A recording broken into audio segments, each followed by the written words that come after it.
अस्सलाम वालेकुम। ये है दीन कैम्ब्रिज स्कूल सिस्टम। मैं हूं मैम शाफिया। आज हमने उर्दू का लेसन पढ़ना है। मेरे पास है उर्दू की किताब पीची की। आज हमने पेज नंबर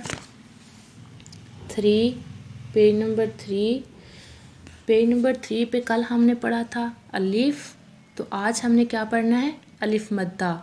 क्या पढ़ना है? अलिफ मद्दा। अलिफ मद्दा से क्या बनता है? अलिफ मद्दा आइसक्रीम। अलिफ मद्दा आइसक्रीम। अलिफ मद्दा से और क्या क्या चीज़ें बनती हैं मैं आपको दिखाती हूँ। अलिफ मद्दा आँख। अलिफ मद्दा आँख। अलिफ मद्दा आड़ू। अलिफ मद्दा आड़ू। अलिफ मद्दा आम। अलिफ मद्दा आम। अलिफ मद्दा आलू। अलिफ मद्दा आलू। तो मैं आपको बताती हूँ कि अलिफ मद्दा को राइट कैसे करते हैं।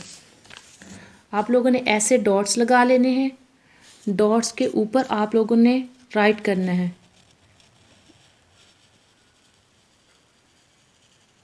ऐसे